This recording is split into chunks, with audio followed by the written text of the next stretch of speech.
बेटी एक बार चल के लड़के को देख तो लो। मेरा दावा है कि लड़का तुम्हें बहुत पसंद आएगा। बाला बहुत अच्छा लड़का है। हाँ हाँ बेटी, हम लोग तुम्हारे दुश्मन तो नहीं है। किसी अच्छे लड़के से ही तुम्हारी शादी करवाएंगे ना। आखिर तू हमारी इकलौती बेटी है। अच्छा ठीक है माँ, अब ज़्यादा भावुकतापूर्ण शब्दों का इस्तेमाल ना करो। मैं चलने के लिए तैयार हूँ। चलो फिर, बिना देर के हम सब चलते हैं। सभी बाला के घर पहुंचते हैं। अरे क्या बात है बहन जी, अभी तक आपका बेटा नहीं आया? जी बस आता ही होगा। तभी वहां बाला आता है। लो जी, आ गया मेरा बेटा। ये लोग तुझे देखने आए हैं और ये इनकी बेटी नम्रता है। बाला के सर पर बिल्कुल बाल नहीं होते। ये देख नम्रता और उसके परिवार वालों की आंखें फटी की फटी रह जाती है। ये तो टकला है।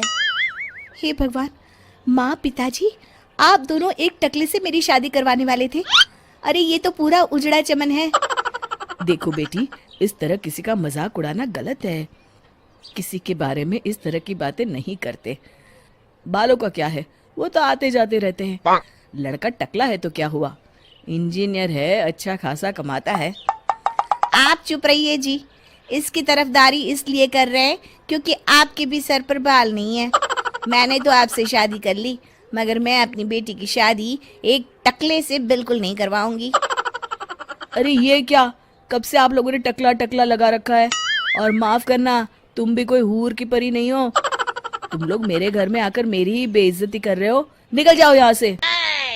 हाँ हाँ तो जा रहे हैं ना, हमें भी यहाँ रुकने का कोई शौक नहीं है। नम्रता और उसके परिवार वाले उठकर वहां से जाने लगते हैं। तभी नम्रता का छोटा भाई जाते जाते कहता है, टकला। तेरा बाप टकला। और इस तरह बाला का रिश्ता टूट जाता है। फिर एक दिन सड़क के किनारे एक आदमी घूम घूम कर कंधी बेच रहा होता है। कंधी ले लो, कंधी, एक से बढ़िया एक कंघी ले लो, नए जमाने की कंघी ले लो। अरे भाई ये ले लो। घूमते घूमते वो बाला के पास पहुंच जाता है। अरे भाई साहब, कंधी लोगे क्या? ये लो। तभी उसकी नजर बाला के सर के ऊपर पड़ती है। अरे माफ करना भाई साहब, आप इसे लेकर क्या करोगे? आपके सर पर तो बाल ही नहीं है। आपका तो स्टेडियम पूरा खाली है। चलता हूँ, कंधी ले लो, कंधी ले लो। कंधी वाले की बातें सुनकर बाला को बुरा लगता है। उस समय बाला को ऐसा महसूस होता है कि उसके लिए दुनिया में सबसे कीमती कोई चीज़ अगर है तो वो सिर्फ बाल है। बाला सड़क पर चलते हुए लोगों के बाल बड़े गौर से देखता है। चलते चलते बाला एक मंदिर के पास पहुंच जाता है। हे भगवान, तुमने ये मेरे साथ क्या किया? थोड़े से बाल अगर मुझे दे देते तो तुम्हारा क्या चला जाता? सारी दुनिया मेरा मजाक उड़ाती है।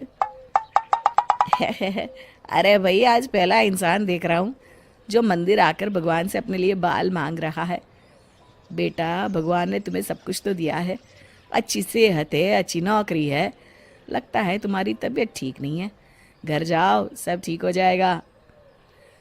बाला वहाँ से चला जाता है।